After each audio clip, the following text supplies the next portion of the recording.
Everyone. तो मैं भोपाल से हूँ, भोपाली हूँ, लेकिन इंदौर ज़्यादा दूर नहीं है, तो आपसे कनेक्ट कर सकती हूँ। यहीं की हूँ, मध्य प्रदेश की। सबसे पहले तो ये कहूँगी कि जैसा मैम ने बताया कि मैंने कैसे शुरुआत की, या स्कूल में थोड़ा सा दिमाग में था, तो हाँ, स्कूल में थोड़ा सा कहीं सोचा था, कहीं शायद पढ़ लिया होगा, कहीं सुन लिया होगा कि नहीं, आईएएस ऑफिसर नाम की कोई चीज़ होती है। लेकिन तब ये भी नहीं पता था कि यार यूपीएससी नाम की कोई एग्ज़ाम है, सिविल सर्विस एग्ज़ाम है, उससे और भी पोस्ट में आप सिलेक्ट हो सकते हैं, ऐसा कुछ नॉलेज नहीं था।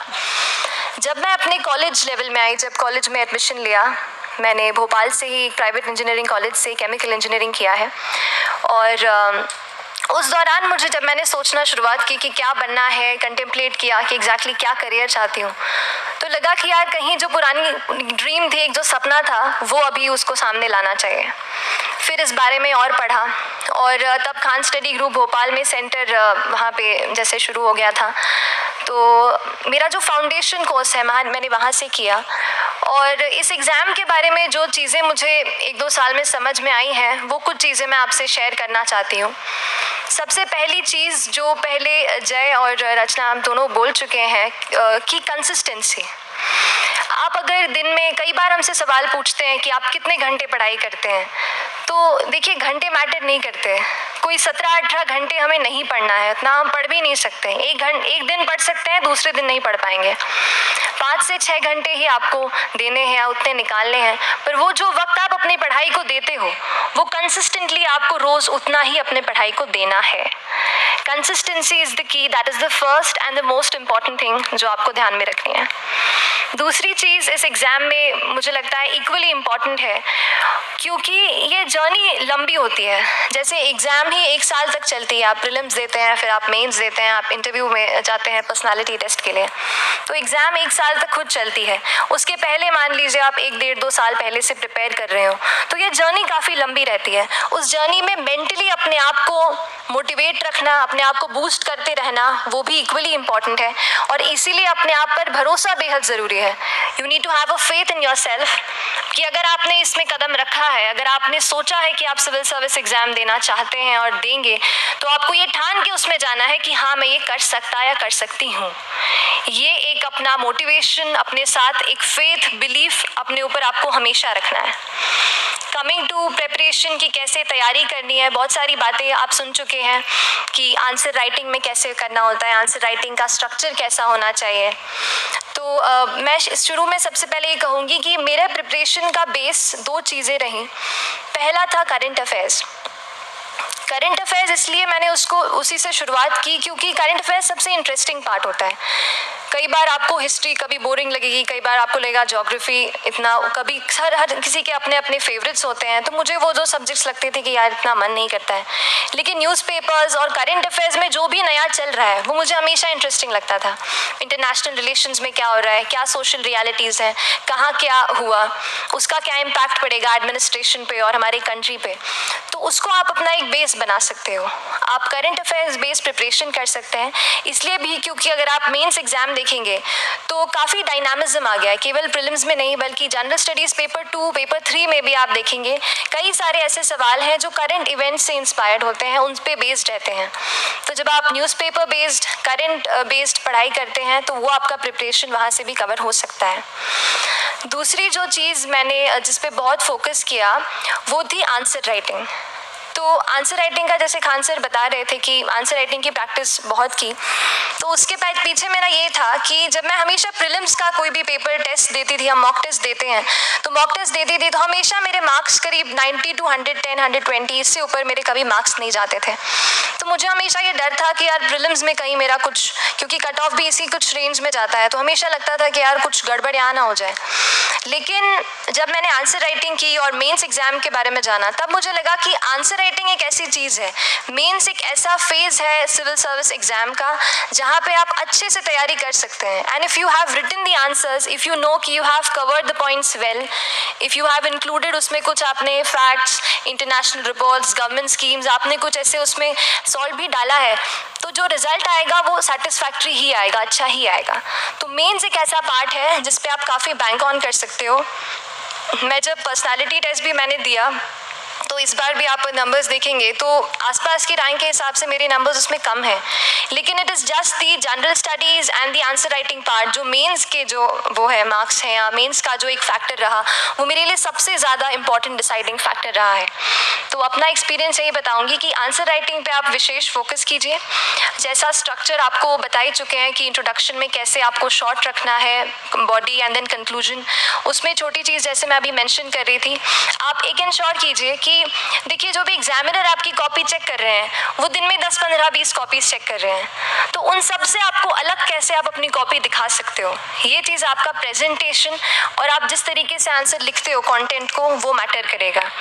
आप इंश्योर कर सकते हैं कि आपके आंसर में कुछ फैक्ट्स, गवर्नमेंट की स्कीम्स, कुछ कमिटीज़ बैठती हैं, जैसे एक प्रिवेसी पे justice BN Shri Krishna committee की रिपोर्ट आई है, तो आप मान लीजिए आपको कोई प्रिवेसी पे सवाल आ गया तो आपने उन कमेटी का नाम कोट कर दिया। ऐसे बहुत सारी कमिटीज़ होती हैं, कुछ इंटरनेशनल रिपोर्ट्स आते हैं, वो आप उनको इनके बारे में लिख सकते हैं। इंडिया का मैप आप बना सकते हैं, मैंने सीख लिया था कि 10-15 सेकेंड्स में कैसे जल्दी से मैप बनाना है और उस पर कैसे पॉइंट कुछ करना है, कुछ लोकेट करना है। तो ये कुछ ऐसी चीज़ें हैं जो आपके आंसर्स को एनरिच करेंगी और प्रेजेंटेबल बनाएंगी। तो इस तरीके से आंसर्स पे जैसे हम क्लास करते हैं, लेकिन उसके साथ साथ आपको ये कोशिश करनी है कि 1 से 2 आंसर पर डे आपको ज़रूर लिखने ही लिखने हैं, apart from the test series that you are doing. Answer writing से 2-3 चीज़ें होती हैं, ना केवल हमारी एक लिखने का हमें समझ आता है हम क्या लिखते हैं कैसा है, पर हमारा कॉम्प्रिहेंशन भी इम्प्रूव होता है, हमें कितना समझ में आया वो भी हमें खुद समझ आता है जब हम आंसर्स लिखते हैं। और इसीलिए आंसर राइटिंग पे आप फोकस कीजिए, 1 से 2 आंसर ज़रूर लिखिए। और आंसर राइटिंग के बाद the third pillar of my preparation जो काफ़ी इंपॉर्टेंट जिसने रोल प्ले किया, that was tests and test series and mocks. देखिए हम पढ़ रहे हैं यहाँ पर, I also come to the point कि हम कैसे दिल्ली, भोपाल और इंदौर में प्रिपेयर करके बिना दिल्ली जाए हम कैसे कर सकते हैं, आई कम टू दैट पॉइंट। पर उसके पहले टेस्ट की थोड़ी बात कर लेती हूँ कि टेस्ट देना क्यों ज़रूरी है। हम ये जो एग्ज़ाम दे रहे हैं सिविल सर्विस की, एक ऑल इंडिया लेवल एग्ज़ाम है and this cut throat competition. तो उसके लिए आप केवल पढ़ते रहे सारी बुक्स, मटेरियल्स, स्टैंडर्ड ये करंट का सब पढ़ लें, लेकिन अगर आप ये नहीं जज कर पाए कि आपका क्या लेवल है at an all India level, तो चीज़ें समझ में आप नहीं, मतलब आप आगे नहीं बढ़ पाएंगे या सही डायरेक्शन नहीं पकड़ पाएंगे। तो इसलिए आप टेस्ट से घबराइए मत। कई बार टेस्ट का इनर्शिया होता है, ऐसे लगता है कि जब तक पूरा सिलेबस कंप्लीट नहीं कर लूँ तब तक टेस्ट नहीं दूंगा, लेकिन सच में बात ये होती है कि जब तक हम GS के मतलब पेपर देने अंदर भी घुसते हैं ना, तब भी उस सेकंड पे लग रहा होता है कि कुछ छूट गया है हमारा। तो ये चीज़ होगी ही, इसीलिए ये मैं कभी मत सोचिए कि जब तक पूरा सिलेबस नहीं कर लूँ टेस्ट नहीं दूंगा। जैसे आपका एक थोड़ा बेस बन जाता है प्रिपरेशन का, आप टेस्ट दीजिए, चाहे वो प्रीलिम्स का MCQ का टेस्ट हो या मेंस का राइटिंग स्किल की प्रैक्टिस हो, टेस्ट पे आप फोकस कीजिए। उसके बाद टेस्ट केवल देने के लिए नहीं देना है, उसको एनालाइज भी अच्छे से करना है।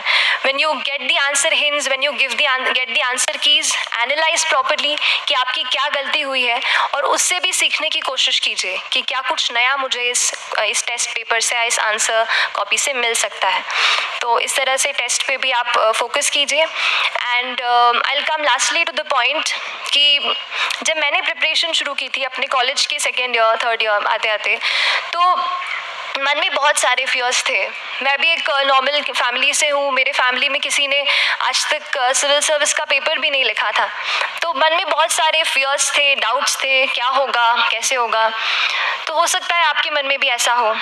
और हम जैसे यहाँ रहते हैं, हम सोचते हैं कि दिल्ली जाना तो सबसे ज़रूरी है, उसके बिना तो ये एग्ज़ाम हो ही नहीं सकती। तो उस पर मैं एक चीज़ बताना चाहूँगी कि जैसे KSG जैसे इंस्टीट्यूट हैं, जो फैकल्टी भी हमें वही मिलती है जो दिल्ली में पढ़ा रहे हैं, तो ये एक बहुत पॉजिटिव पॉइंट है कि क्वालिटी का कोई दिक्कत नहीं आएगी। बस एक चीज़ है, आप ज्वाइन करते हैं class, that will only provide you a direction, वो आपका रास्ता दिखा सकते हैं आपको कि इस रास्ते पर आपको चलना है, लेकिन चलना उस रास्ते पे आपको खुद है। You have to work on your own. कभी ये मत सोचिए कि मैं वहाँ नहीं जा पा रहा हूँ तो नहीं हो सकता, यहाँ है, तो हम एक्सक्यूज़ेस बनाते हैं, कई बार चैलेंजेस आते हैं। तो मैंने कॉलेज के साथ प्रिपरेशन की, तो उसमें भी काफ़ी दिक्कत आती थी। कभी कभार कॉलेज की एग्ज़ाम होती थी तो इसमें मैं अपना उतना वक्त नहीं दे पाती थी। तो उस मोमेंट पे फिर प्लानिंग ने मुझे बहुत हेल्प किया कि हम किस तरीके से अपने कॉलेज के एग्ज़ाम के लिए प्लान कर लें। जैसे मैंने इंजीनियरिंग की है और मुझे पता है कि हम इंजीनियर्स 1 महीने से ज़्यादा पहले से पढ़ते नहीं हैं। पढ़ते हैं क्या? तो वो चीज़ आप ध्यान रख सकते हो, उसको अपना स्ट्रॉन्ग पॉइंट बना सकते हो। 1 से 1.5 महीना जब exam is approaching, I use to plan my entire syllabus का प्रिंट आउट निकाल के I use to make my notes. उस तरीके से उसको मैं उसको संभाल लेती थी। तो whenever you are managing those things together, focus on planning. किस तरीके से आप एक माइक्रो प्लान बनाएं, अपना डेली एक प्लान बनाएं, वीकली टारगेट सेट करें और एक ब्रॉड विजन दिमाग में रखें कि ब्रॉडली आप मंथ्स में क्या कवर करने वाले हैं। अगर आप प्लानिंग अच्छे से करते हैं तो ज़्यादातर पोर्शन आपका वहीं से कवर हो जाता है। और जब आप टारगेट्स बनाते हैं, उनको टिक करते हैं, तो एक सेंस ऑफ कंप्लीशन भी आपको मिलता है कि yes, I am on the right path और मैं सही जा रहा हूँ या जा रही हूँ। तो इस तरीके से प्लानिंग पे भी इक्वली फोकस कीजिए। एंड बस यही सिंगल बिगेस्ट मैसेज मेरी तरफ से यही रहेगा कि आपने अगर ठान लिया है, अगर आप सोचते हैं कि आप एग्ज़ाम क्रैक कर सकते हैं, तो आपको रोकने वाला और कोई नहीं, आप खुद ही हो सकते हैं। तो खुद आप अपनी रुकावट कभी मत बनिए, एक्सक्यूजेस मत बनाइए। ऑब्स्टिकल ज़रूर आएंगे, उन्हें आपको चैलेंज करना है। Challenges are meant to be challenged. तो सही तरीके से अपने ऑब्स्टिकल्स को हैंडल कीजिए और इस एग्ज़ाम में अगर आप सही स्ट्रैटेजी रखते हैं तो आप अपने एक अटेम्प्ट में ही इसको क्रैक कर सकते हैं। एंड एनीवेज, आप जो भी अटेम्प्ट नेक्स्ट रखते हैं, दिल में यही रखिएगा कि जो ये मेरा नेक्स्ट अटेम्प्ट होने वाला है, ये मेरा बेस्ट अटेम्प्ट होने वाला है। कभी भी इस एग्ज़ाम को हाफ हार्टेडली मत दीजिए कि चलो दे के देखता हूँ कैसा है पैटर्न का एग्ज़ाम का। अगर एग्ज़ाम का पैटर्न देखना है ना, तो घर पे 3 घंटा टाइम लगा के एग्ज़ाम दे दो। बस केवल पैटर्न देखने के लिए एग्ज़ाम अटेम्प्ट मत कीजिए। जब आप एग्जामिनेशन हॉल में जा रहे हैं या कोई अटेम्प्ट आपने सेट किया है, तो अपना सब कुछ उस एग्ज़ाम को दीजिए। अपना टाइम, एनर्जी, फोकस, जितना भी करेक्ट आप उसमें पॉजिटिविटी डाल सकते हैं उसको दीजिए एंड पूरी तैयारी के साथ ही इस पेपर को दीजिए। And I am sure that you'll succeed. So till then, all the very best to you and good luck. Thank you so much.